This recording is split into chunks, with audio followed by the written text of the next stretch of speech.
Assalamualaikum warahmatullahi wabarakatuh. Apa sih lagi?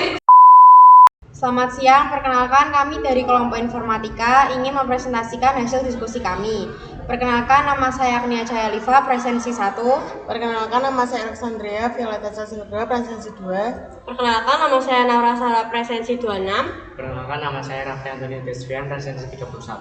Perkenalkan, nama saya Bunga Oralia Ristianto, presensi 5. Perkenalkan, nama saya Muhammad Abdul Rahmat Jaganti, presensi 22.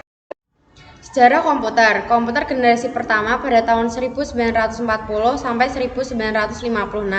Perangkat yang pertama ini ternyata dikembangkan untuk desain peluru kendali dan pesawat. Penggagas komputer generasi pertama adalah Konrad Zuse, seorang insinyur dari Jerman. Komputer ini memanfaatkan tabung hampa udara untuk sirkuit dan drum mengetik sebagai memori. Komputer generasi pertama ini dikenal sangat mahal dan besar. Komputer generasi kedua pada tahun 1956 sampai 1963. Ditemukannya translator pada masa ini mengubah tampilan komputer generasi pertama. Perkembangan generasi kedua menjadi awal perkembangan komputer dengan digantinya tabung hampa dengan translator transistor, memungkinkan komputer jadi lebih kecil, murah, cepat, dan hemat energi. Selain itu, pada generasi kedua memori inti magnetik juga mengalami perkembangan. Komputer generasi ketiga pada tahun 1964 sampai 1971. Komputer generasi ketiga ditandai dengan pengembangan integrated circuit. Dalam pemakaiannya, transistor menjadikan komputer cepat panas. Hal ini yang mengakibatkan komputer generasi kedua mulai digantikan. Komputer generasi ketiga memiliki ukuran lebih kecil, cepat, dan murah. Komputer generasi ini juga memungkinkan untuk dipasarkan secara umum. Komputer generasi keempat tahun 1971 sampai sekarang.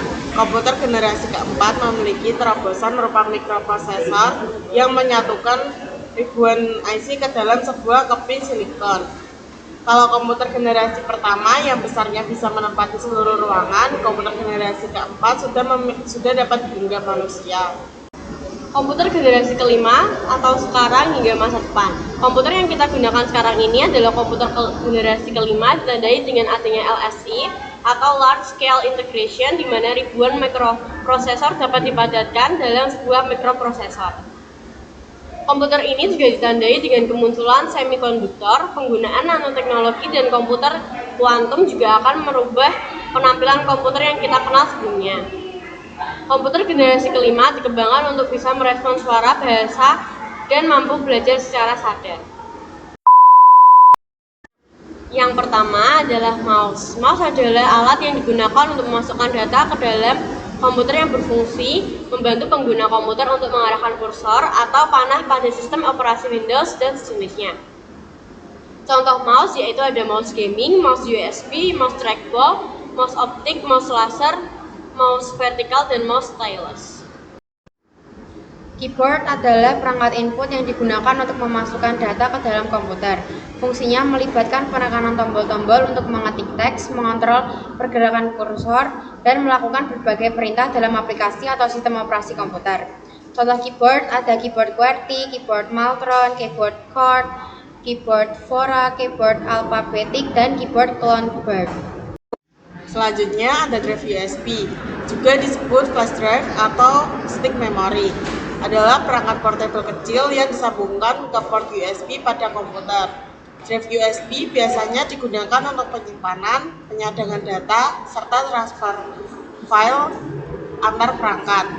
Jenis-jenis USB adalah flash drive. Yang pertama, flash drive USB tipe A, tipe C, flash drive petir, flash drive USB micro, dan flash drive USB. Adalah headphone dengan tambahan mikrofon sehingga tidak hanya bisa digunakan untuk mendengarkan namun juga dapat digunakan untuk berkomunikasi. Dengan memiliki mic atau pengeras suara yang terpasang pada perangkatnya, headset cocok digunakan untuk melakukan video konferensi.